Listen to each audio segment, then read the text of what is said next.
Welcome to the Friday Night Campfire Stories. My name is Rob and I will be your host for this evening. It is the final Friday of the month, meaning that we are now going to be experiencing the final chapter of my story, Utopia. Utopia has been quite a thrilling and mysterious adventure that we've been on for the past 3 weeks, and if you have not checked out the first 3 chapters, I would recommend doing that before getting into the finale.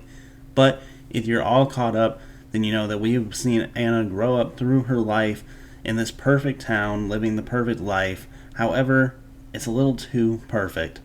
And as Anna gets older, she starts to realize the town may be hiding more than everybody wants to believe. So she starts digging into the town's history and quickly finds out that the secrets that they're hiding have to do with her. Tonight we have the thrilling conclusion of Utopia, and I can't wait to share it with you guys. But also be on the lookout sometime during this video for my big announcement that we'll talk more on at the end. But for now, let's get into it. This is the finale of Utopia. Utopia. Chapter 4. The streets of Edenville, so pristine and familiar, had transformed into a labyrinth of fear. Anna darted through the alleys, her breath shallow and quick, her mind racing for a way out. The mayor's voice still echoed in her head. Code Black, the subject has escaped. Every shadow felt like it held an enforcer. Every flickering light threatened to expose her. She clutched the crumpled scripts in her hand like a lifeline, proof of the town's lies, though they now felt like a weight dragging her down. Turning a corner, she froze. 2 guards were patrolling the street ahead, their flashlights sweeping over the pavement. Anna ducked into a doorway just in time, her heart pounding as the beams of light passed within inches of her hiding spot. "Clear," one of the guards muttered, his voice cold and detached. "She won't get far," the other replied. Anna waited until their footsteps faded before slipping out and sprinting toward the outskirts of town.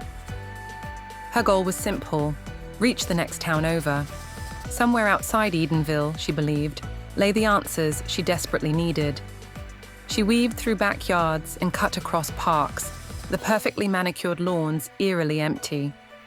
The usual hum of neighborly chatter and children playing was gone, replaced by an oppressive silence. A floodlight suddenly clicked on, bathing her in a harsh white glow. "There she is," a voice barked. Anna bolted, her adrenaline surging. Behind her, the pounding of boots grew louder. She scaled a chain-link fence, her hand slipping on the cold metal, and dropped into someone's garden. She sprinted toward a row of hedges, crouching low as more guards rushed past the street behind her. Her lungs burned, but she pressed on, her focus singular. She had to get out. Finally, after what felt like hours, Anna reached the edge of town. The perfectly paved streets gave way to an open field, bordered by trees swaying gently in the night breeze.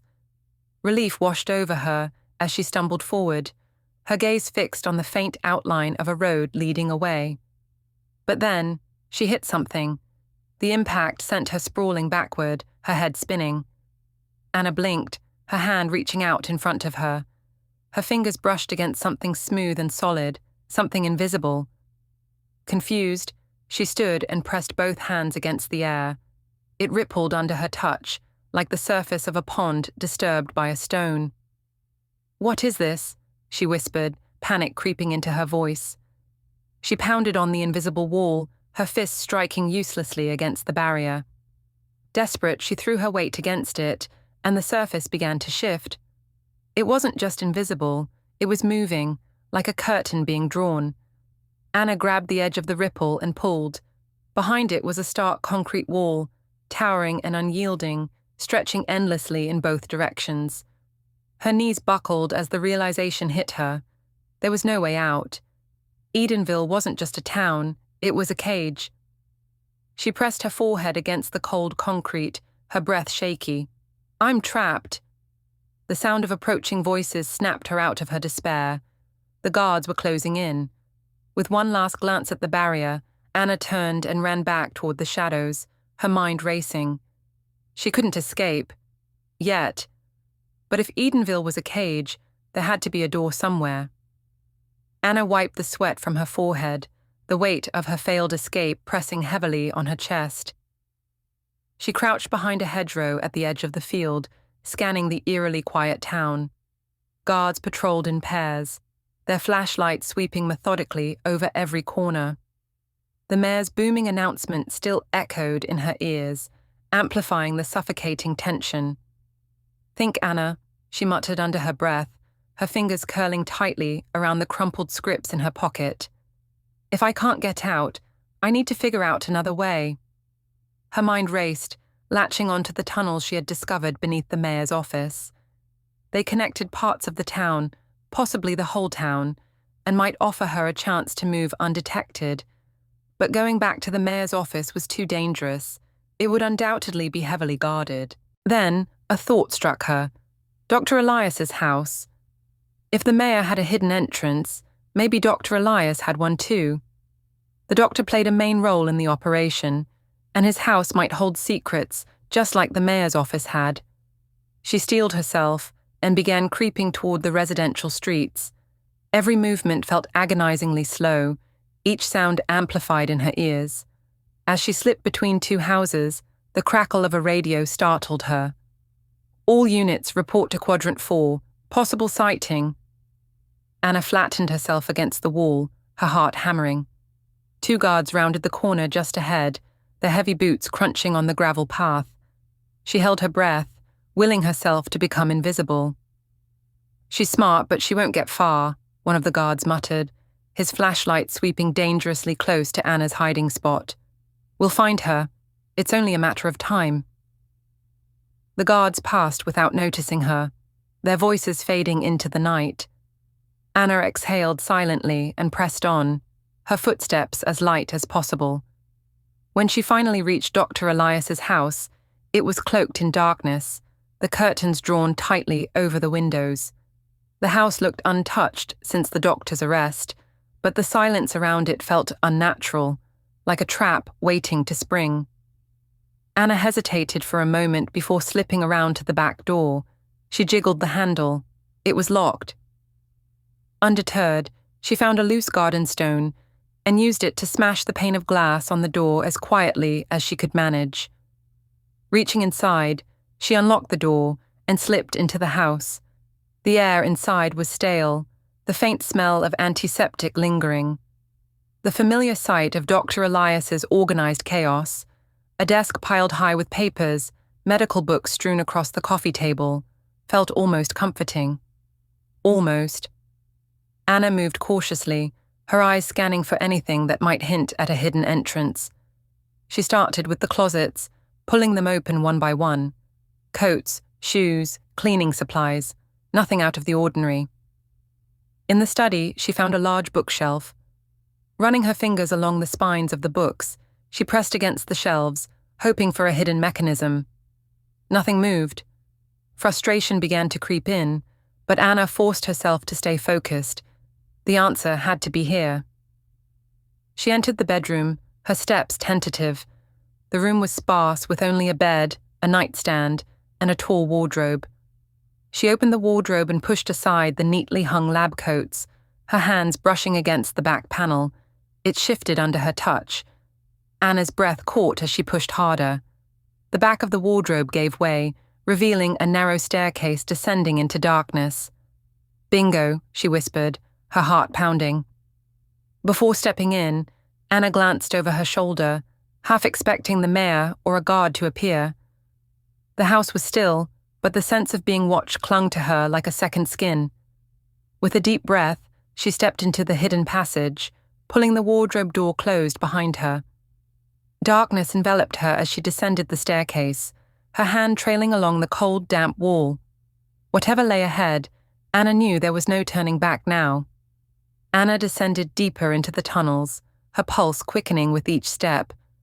The air was thick with the smell of oil and damp concrete, and the faint hum of electricity vibrated through the walls. She entered a massive chamber lined with rows of sleek, unfamiliar cars. Their glossy exteriors reflected the dim overhead lights, and she marveled at their pristine condition. "They must have been brought down here somehow," Anna murmured, her eyes scanning for a hidden ramp or doorway that could explain their presence. As she moved cautiously between the vehicles, the sound of heavy footsteps and murmured voices echoed through the tunnels. Anna froze, her heart leaping into her throat. She ducked behind a car, peering around the edge just in time to see the mayor enter, flanked by 3 armed guards. "Search every corner," the mayor ordered. His tone was cold, devoid of the usual charisma he displayed in public. "She's here somewhere." Anna's chest tightened as she realized they were heading toward the room with the surveillance cameras. She waited until their backs were turned, then slipped between the vehicles, keeping as low as possible. The mayor and his guards reached the camera room, and Anna crept closer, her movements painstakingly slow. She could see the glow of the monitors lighting up the walls as the guards spread out to check the area. "The longer she's loose, the bigger a risk she becomes," the mayor muttered, his voice carrying in the cavernous space. Anna's stomach churned. She couldn't stay hidden forever. She needed to move. As she inched past the camera room's open doorway, her foot caught on a loose bolt, sending it skittering across the floor. The sound was deafening in the silence. "What was that?" one of the guards barked. Anna bolted, abandoning all attempts at stealth. Shouts erupted behind her, and heavy boots thundered after her. She sprinted through the maze of cars, weaving between them as the guards shouted orders. A flashlight beam swept past her, and she ducked just in time to avoid being spotted. Her lungs burned as she pushed herself to keep moving, her mind racing for a plan. One of the guards rounded a corner, blocking her path. Anna grabbed a wrench from a nearby truck bed and swung it, the heavy metal colliding with his arm. He cried out, dropping his flashlight. She snatched it and ran. "Don't let her get away," the mayor roared, his voice echoing through the tunnels. Anna's legs felt like they would give out, but adrenaline drove her forward. She spotted a narrow maintenance corridor and slipped inside, pressing her back against the wall as she tried to catch her breath. The sound of footsteps grew louder, the guards closing in. A plan began to form in her mind. It was risky, probably suicidal, but it was her only shot. She waited until the guards passed, then doubled back toward the camera room. The mayor and one of the guards were inside, their attention fixed on the monitors. Anna crept closer, her grip tightening on the flashlight. She launched herself at the remaining guard, striking him in the side of the head. He collapsed with a grunt, and the mayor whirled around, his eyes wide with shock. Before he could react, Anna grabbed the microphone-like device from his belt and bolted. "Get her," the mayor screamed, scrambling after her. Chaos erupted as the guards pursued Anna through the tunnels. She darted between rows of cars, knocking over toolboxes and barrels to slow them down. A guard lunged at her, and she ducked, sending him crashing into a pile of crates. Just when it seemed she would be cornered, Anna spotted a steel door at the end of a narrow hallway. She sprinted toward it, her breath ragged. The mayor and his guards were hot on her heels. She threw herself through the door and slammed it shut, locking it from the inside. The guards pounded on the other side, their shouts muffled by the thick metal. Anna backed away, clutching the stolen device. Her hands trembled, but a small, victorious smile crossed her lips. "Let's see how you like being trapped," she muttered. Turning away from the door, she began to navigate the tunnels, searching for an exit. The device in her hand felt like her only lifeline, a tool that could bide her some time. Anna sprinted through the tunnels, the stolen device clutched tightly in her hand. Every sound, every faint echo of footsteps or creak of metal made her heart race. She knew the guards would soon realize the mayor was trapped and would come after her. Time was running out. She darted down corridors, her eyes scanning for any sign of an exit. The air grew colder, and the tunnels began to slope upward. After what felt like an eternity, she rounded a corner and found herself facing a heavy iron gate. It was slightly ajar, and beyond it, faint moonlight streamed in. Anna pushed the gate open, her breath hitching as she stepped into the open air. She was greeted by a vast, empty expanse of land under the night sky. The air smelled fresh but unfamiliar, carrying the faint scent of pine and damp earth. She started walking, her legs shaky but determined. The terrain was uneven, dotted with patches of scrubby grass and small clusters of trees. As she walked, she spotted a series of small lakes shimmering under the moonlight. Their surfaces were still, reflecting the stars above. Then she saw it, a weathered wooden sign. It was barely legible, but she managed to make out the name. Custer. Anna froze, her mind racing. She remembered the map she had studied in the mayor's office. Custer was a tiny town in Michigan, not far from the city of Ludington. It was exactly the kind of place she'd expect to find nothing but quiet isolation. Perfect for hiding something like Edenville. "I'm in Michigan," she whispered to herself, the realization both grounding and terrifying. Edenville wasn't just some isolated anomaly. It was real, and it had been right here all along.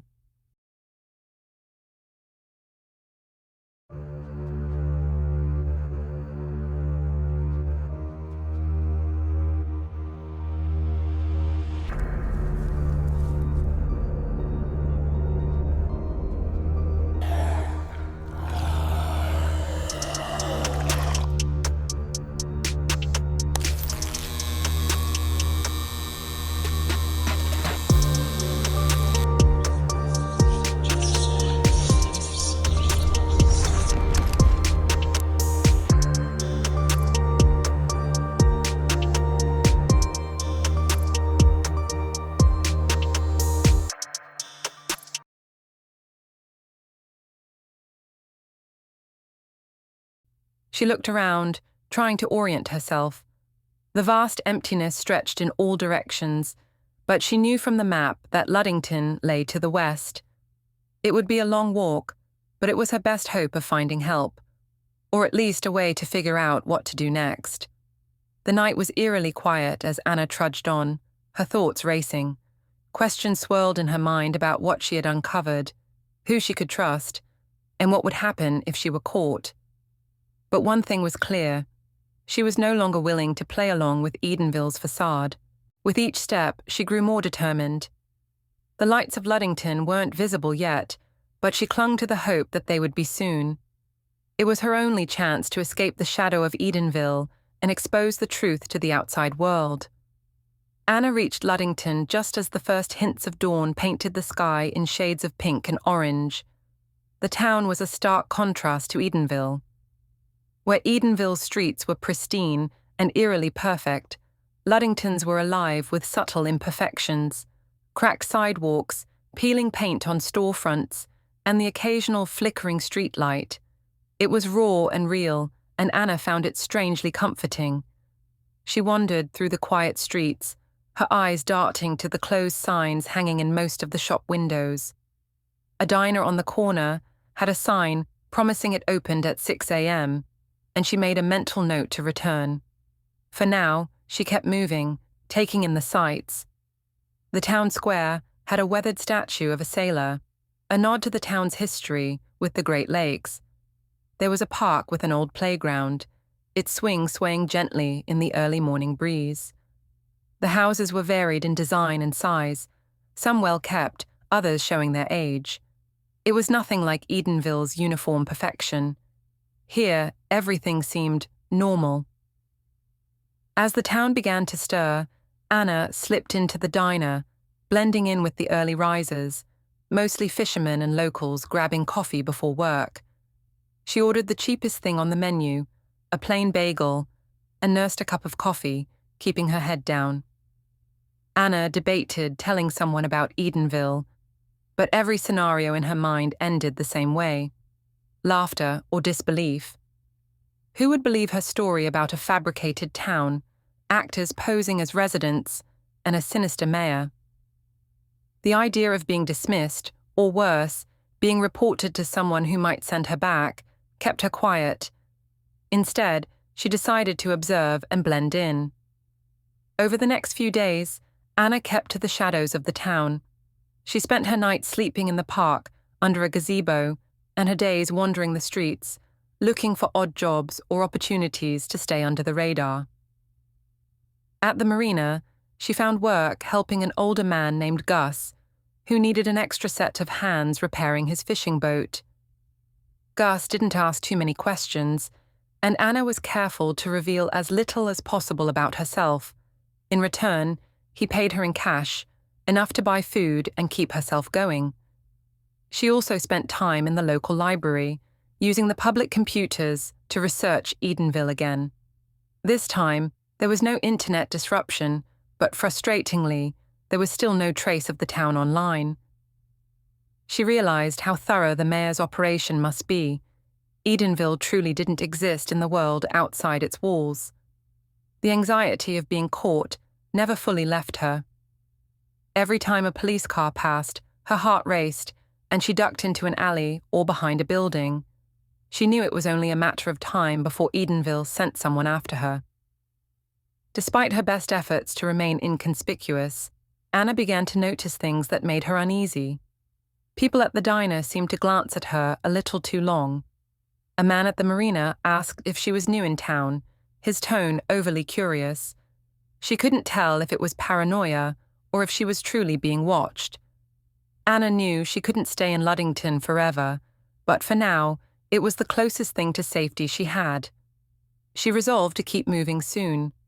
Once she had enough money, a better plan, and maybe even some allies.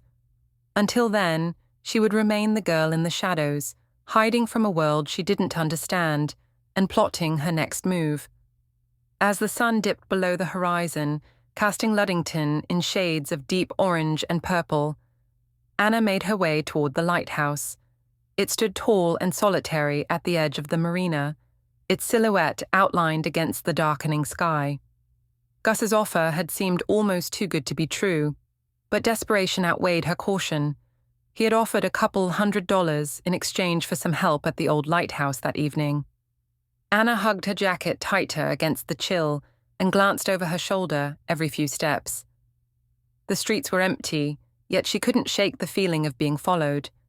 When she reached the lighthouse, she hesitated. Something about it seemed off. The door was slightly ajar, creaking faintly in the wind. She stepped inside, her footsteps echoing on the metal staircase spiraling upward.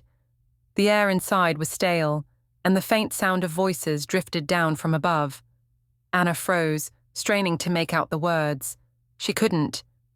Her pulse quickened, and she debated turning back, but curiosity and Gus's promise compelled her forward. Step by step she ascended, her sneakers barely making a sound on the old metal stairs. The voices grew louder, but they were still too faint to understand. At the top of the stairs, she paused, her hand resting on the cool metal railing. The voices had stopped. Her heart pounded in her chest as she pushed the door open. The sight before her made her stomach churn. Eva stood at the far side of the room, her back to Anna. She was breathing heavily, and something dark stained her hands. On the floor lay Dr. Elias, his lifeless body sprawled awkwardly, blood pooling around him. His eyes were open, staring blankly at the ceiling. Anna's breath hitched, and she instinctively stepped back, but the old staircase creaked beneath her weight. Eva whipped around, her face a mixture of shock and something darker, something unrecognizable. Anna's breath hitched, and she instinctively stepped back, but the old staircase creaked beneath her weight. Eva whipped around, her face a mixture of shock and something darker, something unrecognizable. In her hand was a bloody wrench, glinting faintly in the dim light filtering through the lighthouse window. "Ava?" Anna's voice trembled. "What did you do?" Ava's expression shifted into a mask of cold indifference. She wiped a strand of hair from her face, smearing blood across her cheek. "I did what needed to be done, Anna. Dr. Elias betrayed Edenville, just like you did." Anna's heart raced. "What are you talking about? Betrayed Edenville? None of this makes any sense." Eva stepped closer, her tone sharpening. "Of course it doesn't make sense to you. You're so caught up in your own little world. You think you're the center of everything, don't you?" Anna blinked, stunned by the venom in Eva's voice. "What? That's not—" Eva cut her off, her voice rising. "Do you have any idea what it was like growing up around you? You, the special one, the one we were all supposed to protect." Do you know how exhausting it was? Always making sure Anna was happy, Anna was safe. It was always about you. Anna clenched her fists. You're twisting this. I never asked for any of that. No, Eva spat, her eyes narrowing. You didn't, but you didn't deserve it either. Anna's blood boiled as Eva continued, pacing now like a predator circling its prey. Doctor, Elias thought he could save you. He thought he could help you escape, that you were worth more than the rest of us. But he was wrong, Anna. He betrayed Edenville the same way you did, and now he's gone. Tears of anger welled in Anna's eyes. You killed him because he tried to help me. You're insane. Eva stopped and stared at her, a twisted smirk forming on her lips. Go ahead, she said, holding out the bloody wrench to Anna. You're so angry, right? Take it out on me. Do it. Anna froze, staring at the wrench. Her hands trembled as she reached for it, her mind clouded with fury. She gripped the cold metal and raised it, her knuckles white, as Eva stood there, unfazed, almost daring her. But just as Anna stepped forward, the sound of doors bursting open echoed from below. Heavy boots clanged against the metal staircase as voices shouted, FBI, upstairs. Anna turned toward the noise, wrench still in hand. Eva's expression shifted instantly. She stumbled back, her face contorting into a mask of fear. Help me, she screamed. She killed him. She's going to kill me too. The first agents reached the top of the stairs, their weapons drawn. They froze at the sight before them. Anna holding the bloodied wrench, standing over Dr. Elias's lifeless body while Eva cowered, tears streaming down her face. Drop the weapon, one of the agents barked. Anna's mouth opened to protest, but no words came. Her mind raced, trying to explain, but everything about the scene looked damning. Slowly, she let the wrench fall to the floor with a clang. She killed him, Eva sobbed, pointing at Anna. She killed my father, and now she was going to kill me too. Anna's eyes widened in disbelief. What? No, she's lying. I didn't. The agents moved quickly, pulling Anna's arms behind her and cuffing her wrists. You have the right to remain silent, one of them began, but Anna barely heard him. Her gaze locked onto Eva, who stood now with a mask of feigned devastation. But as Anna was dragged toward the staircase, Eva's expression shifted again. The corners of her lips curled into a triumphant, sinister smile. Anna's heart sank as she was led away. The last thing she saw before the agents pushed her down the stairs was Eva standing by Dr. Elias's body, watching her with cold, calculating satisfaction. Anna sat in the cold, sterile interrogation room, her wrists cuffed tightly to the table. The fluorescent lights above buzzed faintly, their harsh glow casting shadows under her eyes. She was exhausted, physically and emotionally, but her mind raced with the events of the night. She kept replaying Eva's twisted betrayal and the horrifying scene at the lighthouse. The door opened, and 2 officers entered, their expressions unreadable. They sat across from her, sliding a file onto the table. Let's start from the beginning, one said. Why were you holding the murder weapon? I didn't kill him, Anna said, her voice trembling. I found him like that. Eva, she's the one who did it. She set me up. The second officer leaned forward, his tone sharp. If that's true, why were you holding the wrench? Why didn't you call for help? Why were you at the lighthouse in the first place? Anna stammered, struggling to find the words. Eva lured me there. She had to have paid Gus to tell me to be there, but it was all a trap. You have to believe me. The officers exchanged a glance but remained silent. After a moment, they stood and exited the room without another word. Anna's head fell into her hands. She felt trapped, her protests falling on deaf ears. The door opened again, but this time it wasn't the officers. It was the mayor. He stepped inside, his presence commanding as always, and closed the door behind him. Adjusting his tie, he took the seat across from her, folding his hands on the table. Anna, he began, his voice calm, but laced with condescension. I can't believe it's come to this. Dr. Elias, all he ever wanted was to help you. And you killed him. Anna's head snapped up, her eyes blazing with fury.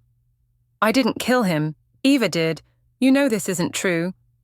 The mayor tilted his head, a faint smirk playing at his lips. "And yet, here you are, caught red-handed, quite literally." Anna leaned forward, her voice trembling with rage. "You're all in on this, aren't you? You, Eva, the whole town. What is Edenville? Why was I there? What's really going on?" The mayor's smirk widened, and he settled back in his chair. "You want the truth, Anna?" "Yes," she hissed. "Tell me everything." He sighed as though burdened by a heavy secret and began. "Edenville isn't a real town, Anna. It never was. It was created, built from the ground up. For you." Anna's jaw dropped. "For me?" "Yes," he said, his tone calm but piercing. "Everything in Edenville, every building, every person, every blade of grass, was carefully designed for one purpose: to watch you, to control you, to ensure that you would never harm anyone." "Why?" Anna asked, her voice barely a whisper. "I've never done as much as harm a fly." The mayor's eyes narrowed. "Because of your parents. They were two of the most sinister individuals the world has ever known. Murderers, manipulators, masterminds of chaos. When they gave birth to a daughter, you, it was feared that their darkness might be inherited." Anna shook her head, disbelief and anger warring in her expression. "That's insane. I'm nothing like them." "That's what we hoped," the mayor said, his voice softening, almost as if he pitied her. "When law enforcement finally caught up to your parents and ended their reign of terror, you were just a baby, found in their hideout. But even then, the potential for destruction was too great. We couldn't risk letting you live a normal life. So you locked me in a fake town," Anna spat, her voice dripping with venom. "We gave you a chance," he corrected, leaning closer. "A controlled environment where you could grow up without the influence of your parents' legacy, where you could prove you were different. But now," he gestured toward the file, which Anna realized had photos of Dr. Elias's body and her holding the wrench. "Now, you've proven us right. You're exactly what we feared, Anna. A killer, just like them." Anna's body trembled with rage. "You're wrong. I'm not evil. This is all a lie." The mayor stood, his expression icy. "It doesn't matter what you believe. The evidence speaks for itself. And now, the world will see the truth about you." As he turned to leave, Anna felt a surge of defiance welling up inside her. This wasn't over. She would find a way to expose the truth about Edenville and about herself. The courtroom was packed, every seat filled with eager faces from Edenville, each one ready to testify against Anna. The tension in the air was suffocating as the trial began, with the prosecutor weaving a damning narrative. "Ladies and gentlemen of the jury," the prosecutor began, his voice heavy with conviction. "Anna was not just a resident of Edenville. She was its shadow, its ticking time bomb. We all knew this day would come." Anna sat at the defense table, her hands gripping the edges, her knuckles white with strain. She wanted to scream at every word they said, but her lawyer had warned her to remain calm. Witness after witness took the stand, their testimonies cutting through Anna like knives. She always kept to herself, but there was something off about her, one woman said, like she was always watching, always plotting. She had these bursts of anger, another man claimed. Little things would set her off. We all tried to help her, but it was no use. Even Lila, her own adoptive mother, testified. "I wanted to believe she could change," he said, shaking his head. But in the end, it was clear. She was just like her birth parents. Anna couldn't take it anymore. She shot to her feet. "That's a lie. You're all lying. You are actors. None of this is real." The judge pounded his gavel. "Order. Ms. Gray, if you do not contain yourself, I will have you removed." Anna sat back down, seething. Her outburst hadn't helped. She could see the jury's faces, grim, determined, convinced of her guilt. The prosecutor delivered his final argument. Anna Gray is not a victim of circumstance. She is the spawn of two of the most evil individuals this world has ever known. Her parents left a trail of destruction, and now she has begun to walk the same path. We cannot allow history to repeat itself. The jury deliberated for only an hour. When they returned, the foreman stood, his face unreadable. We, the jury, find the defendant, Anna Gray, guilty on all counts. The courtroom erupted, half in applause, half in murmurs. Anna's heart sank as the judge nodded solemnly. Anna Gray, the judge said, his voice heavy with finality, you have been found guilty of murder and conspiracy. This court sentences you to life imprisonment in the world's most secure facility, where only the most dangerous criminals are held. May the world be safer for it. No, you don't understand, Anna screamed as guards grabbed her arms. She thrashed, her voice cracking with desperation. It's all a lie. Edenville was a lie. The crowd watched her with cold, detached expressions as she was dragged from the room. Her cries echoed down the hallway. As she was pulled toward the exit, she caught a glimpse through the open courtroom doors. The judge was standing with the mayor, shaking his hand. Thank you for your service, the judge said. Edenville was a success. Only one life taken, instead of the thousands her parents took. You've saved countless lives. The mayor nodded, his face solemn but satisfied. It had to be done. She's her parents' child after all. Anna's vision blurred with tears, her rage and despair mixing into a storm inside her chest. The last thing she saw before the courtroom doors slammed shut was the mayor's smug smile. Her fate was sealed, but deep down, Anna knew this wasn't the end, not for her. Anna's transport journey was long, cold, and silent. The heavily armored van rumbled through desolate terrain, every bump jarring her already bruised body. Armed guards surrounded her, their faces expressionless, their weapons always at the ready. When the van finally stopped, Anna looked up through the reinforced glass window. Her new home loomed above her like a monolithic tomb, Infernum Point. The prison was carved into the side of a jagged cliff on a remote island in the North Atlantic. Endless grey waves battered the rock, the sound echoing like distant thunder. The sky was a permanent overcast, casting everything in a bleak, colourless light. This was a place meant to break the spirit as much as the body. The guards dragged Anna through the gates, past rows of razor wire and high-tech surveillance towers. Inside, the prison was even colder, metallic walls, dim fluorescent lights, and a silence so complete it felt oppressive. They marched her deep into the bowels of the facility, far below the surface, to a section called the Maw, reserved for the worst of the worst. Here, the cells weren't cells, they were cages of torment. Anna's cage was a narrow concrete box with no window, no bed, and barely enough room to stretch her legs. Chains bolted to the wall held her wrists and ankles, restricting her movements to mere inches.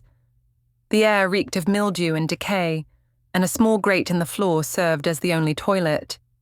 The walls were etched with deep scratches, evidence of past prisoners trying to mark time or claw their way out. The single light bulb overhead flickered constantly, casting eerie shadows that seemed to move.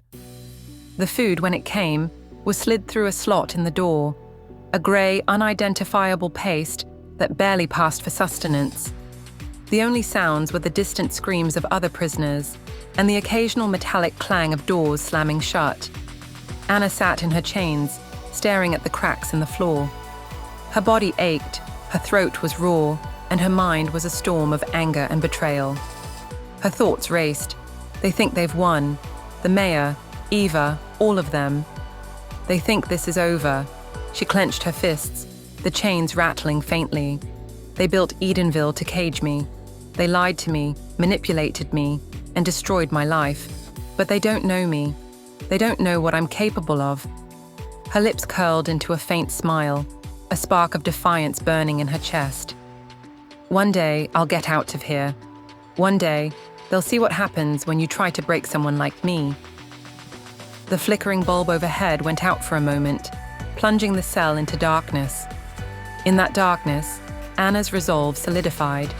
This isn't the end, it's just the beginning. As the light flickered back on, it illuminated her face, no longer broken, but determined. Her eyes glinted with a dangerous resolve.